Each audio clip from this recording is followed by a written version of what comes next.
This is Anglia Television.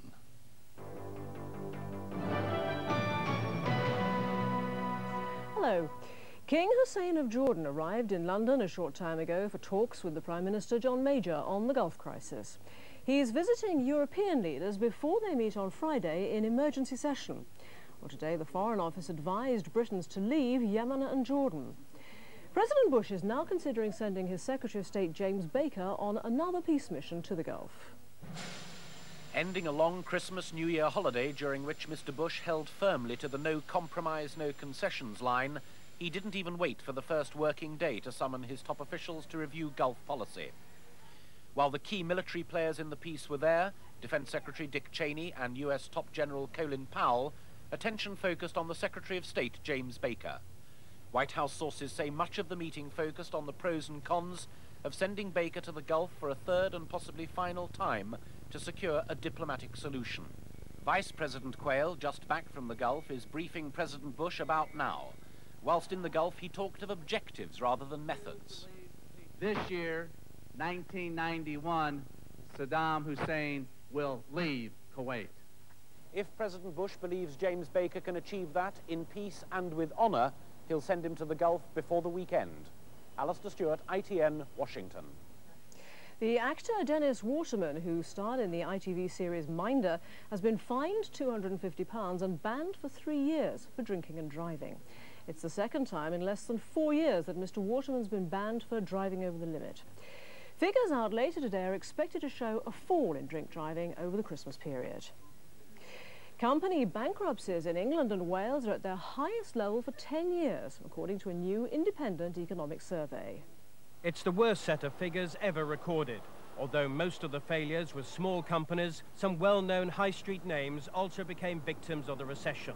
The worst affected area was the southwest, with more than 70% rise in bankruptcies. Next was Eastern England with over 53%. Then came London and the southeast with more than 35%. In the recession of the 80s, the north was hardest hit. This time the divide was reversed, with the north and Wales facing fewer failures. The employers' organisation maintains the view that interest rates now need to be cut quickly. These figures show that small companies are being particularly affected by the economic situation, and the budget will provide the chance and opportunity to make some changes that will help in that direction. But there's no indication that the Chancellor will act soon, and the number of business failures are expected to rise still further. There was a big drop in the number of new cars sold in 1990. Figures this week are expected to show a 12% fall. Luxury cars are bearing the brunt. Porsche has already announced redundancies at its British headquarters. Finally, a family of 5 who've lived in a cave for 3 months have been offered a temporary home by a businessman. The Isaacs family moved into the cave near Brixham in Devon after turning down the council's offer of bed and breakfast accommodation. They've now been offered the use of a flat which is up for sale. And that's the end of this news summary. I'll be back with more news at 5:40. Join us then.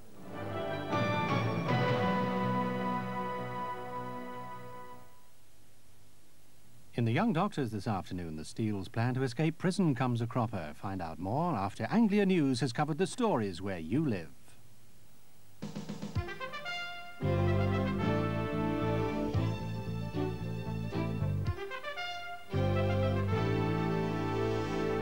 Good afternoon. The former treasurer of Cambridge City Council has been charged with theft and false accounting. Michael Rogers, who's 48, faces 7 separate charges. He resigned from his £30,000 a year post when police were called in to investigate alleged discrepancies. 3 remand prisoners have escaped from a coach on its way to Milton Keynes after a prison guard was threatened with a razor blade.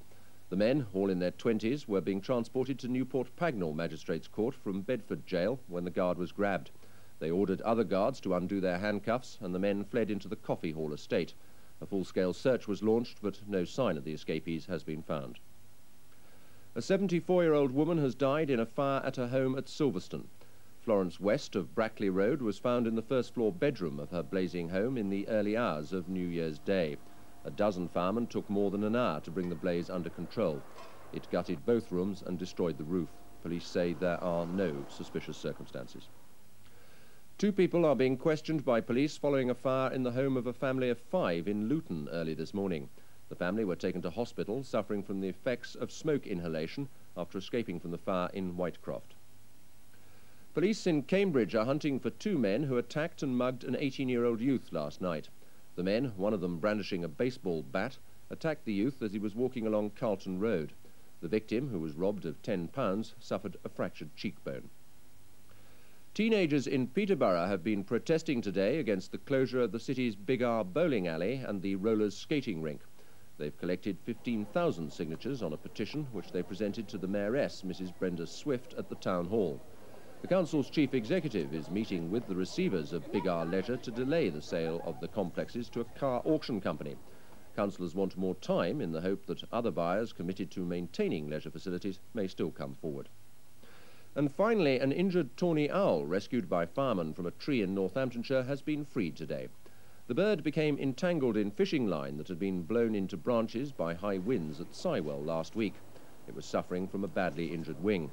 After being rescued with the aid of a fishing net, it was taken to the Moulton Veterinary Hospital, where it made a full recovery, leading to its release today.